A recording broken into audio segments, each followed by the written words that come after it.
fish. And an hour and 3/4, Artie said, hey, we got about a ton of fish. We had a ton of fish in less than 2 hours. Dell was diving with his camera. Huge housing, huge aluminum housing. He'd dive down, he'd see a fish, he'd see the fish, and he'd look at us. He'd dive down, we would dive down, we would shoot the fish. He's taking pictures of the fish. We're going up, he's still taking pictures of the fish as we're going up. You know, he's making these enormous long dives. Then I dove next to Artie. This guy goes along, he doesn't have a snorkel, he has these little chicken shit fins about this long, little Voight fins. He's going through the water fast.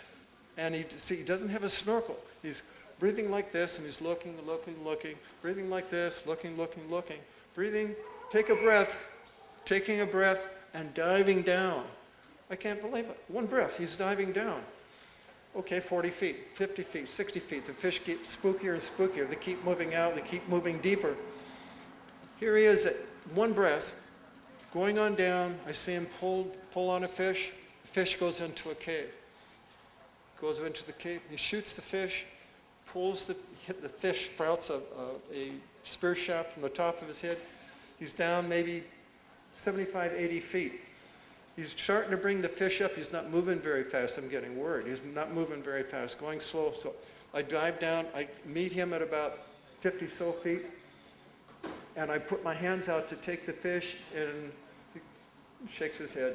It's like he's a person going to an office in a high rise, and he just had a cup of espresso, and he just taking the elevator up, easy.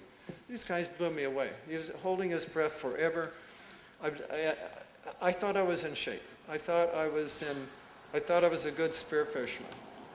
These guys are in a class by themselves. These two guys right here, they're absolutely incredible. We got. We shot a bunch of fish. Bob Manicky shot an amberjack. Sharks came in and looked around, and where there were a number of divers, there were no more divers, just myself, Bob Manicky, and Del Wren. Artie had been in the boat. He was setting up the lunch. He'd gone in a little bit earlier. The other people disappeared out of the water. Myself, Del, and Bob Manicky leaped out of the water, got in the small boat. I had dropped a gun overboard. So we went back, everybody was eating lunch, and I put my hand on Bob Weaver's shoulder. I said, Bob, I lost my gun out there, and there were shark fins all over the water, glass calm, shark fins all over the water, and I knew Bob didn't like sharks very much. I mentioned this to Don Delmonico. I told him one time, we went out on a trip prior to this, and I said, Don, you know, my friend Bob doesn't like sharks. He's afraid of sharks. After the dive, he said, Terry, you're wrong. Bob isn't afraid of sharks. And I said, what are you talking about? He's scared shitless of sharks. So, anyway, I put my hand on Bob's shoulder. I said, Bob, you got to help me get my gun, after I eat lunch. And everybody was heckling Bob and giving him a hard time. So he got up and he walked out by himself out in the end of the boat. Flat, dead calm, shark fins around his feet, had his hat on, his glasses on, had a cigar. I think Del called it a pussy cigar. Had his t-shirt on, his trunks and sandals. He was standing there looking around, just feeling happy, feeling good with the sharks. He didn't get bit by a shark, shot a lot of fish. He told me later it was one of the happiest moments of his life until our tender pushed him in the water.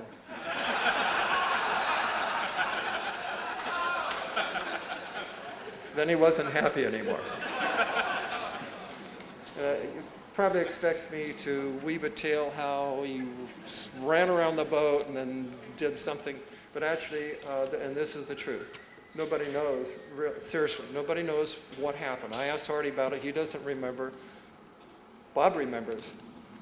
He said he fell, he was in the water, and all of a sudden he's back 6 feet up, standing flat foot on the deck of the boat.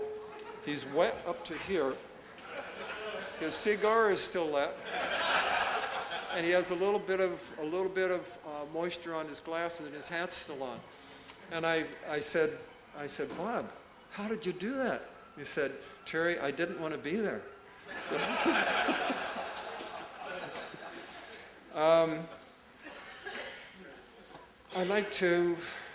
I can't say enough about these guys. These guys are such heroes and such tremendous spear fishermen.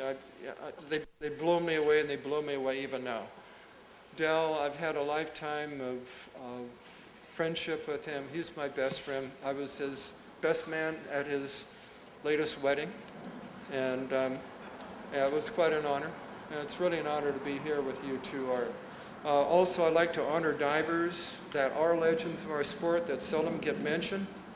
And the first is the three-man team of John and Bill Lentz and Terry Moss. They've won more U.S. national championships than any other team ever has or probably ever will. John Ernst to date has won more individual U.S. national championships than any other diver. Bill Ernst is an individual national champion and world record holder of white sea bass, monster white sea bass.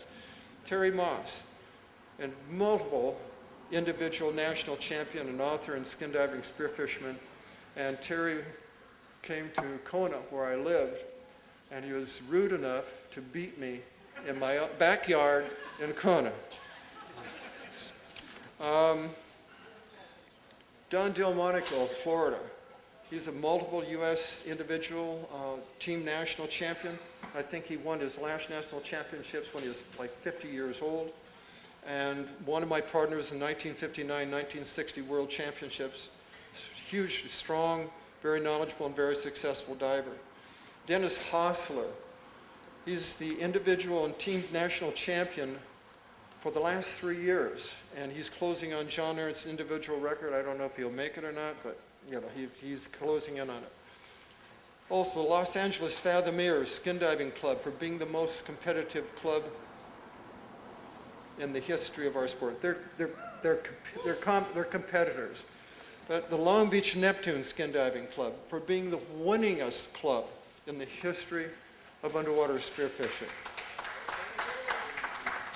Mike McGuire, who has won more individual national championships, both underwater society and freshwater, than any other spearfisherman, and it was my partner in a 2008 team freshwater national championship up in South Dakota, and he shot most of the fish. There's a gentleman by the name of Seamus Callahan, perhaps some of you know, a good friend of mine.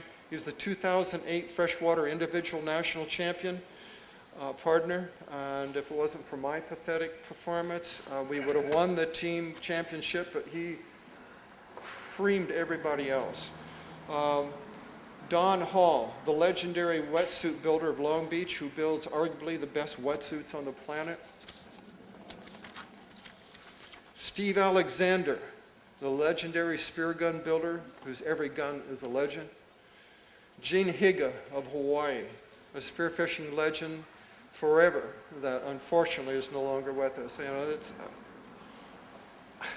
I never met Gene Higa, but I heard a lot about him, and I'm really sorry. I never met him, I never dove with him, and he's lost to us forever. And my 2011 freshwater competition partner, his name is Mike Van Hale. He's from Missouri, and he may be the winningest competitive spearfisherman in the history of the sport. He's competitively dove for like 30 some odd years, 8 tournaments a year in freshwater tournaments, and he's a tremendous person, a tremendous diver.